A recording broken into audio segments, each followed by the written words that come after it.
chaises. Faucheurs de chaises.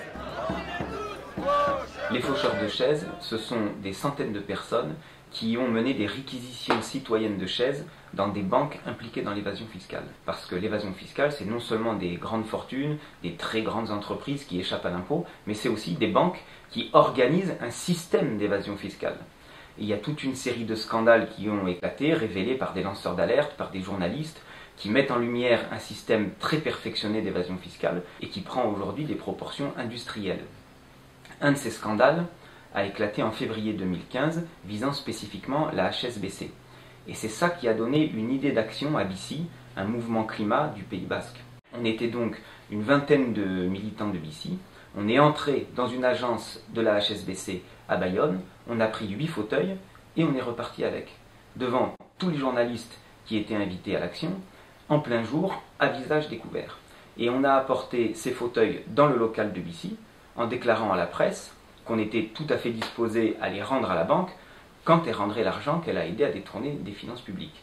Et qu'en attendant, ces fauteuils seraient plus utiles à la société dans une association qui lutte contre le dérèglement climatique que dans une banque qui organise un système d'évasion fiscale. Et on lançait un slogan, l'argent pour la transition sociale et écologique existe, il est dans les paradis fiscaux.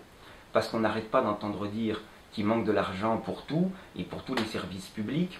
On justifie des politiques d'austérité à cause de la crise économique, mais combien nous coûte l'évasion fiscale? En France, c'est 60 à 80 milliards d'euros chaque année.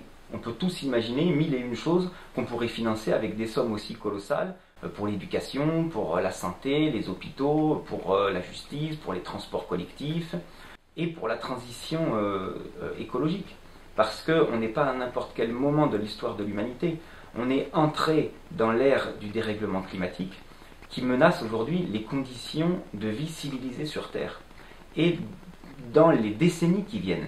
Donc ce sont les enfants qui naissent aujourd'hui, les enfants qu'on amène chaque matin à l'école, qui sont concernés.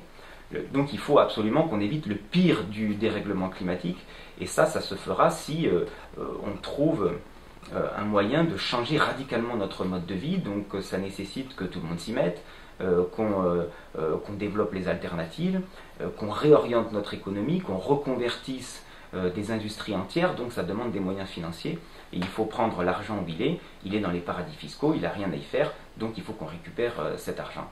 Voilà le message qui a été délivré lors de cette première action de réquisition de chaises, et qui a été bien perçu par beaucoup de gens, parce qu'on le voyait dans les réseaux sociaux, sur les commentaires des articles, beaucoup de gens félicitaient les militants d'avoir mené une action comme celle-là, et on l'avait même senti dès les toutes premières secondes de l'action, parce qu'en sortant de la banque, on a été applaudi par des passants. Donc on voyait que cette action faisait sens, et que les gens trouvaient légitime, normal, qu'il y ait une réaction citoyenne par rapport au scandale de l'évasion fiscale. Pour autant, cette action n'a pas plu à tout le monde. Il avait à peine eu le temps de poser les fauteuils dans le local de BICI que le téléphone sonnait et c'était la police au bout du fil. Donc qu'allait nous dire la police?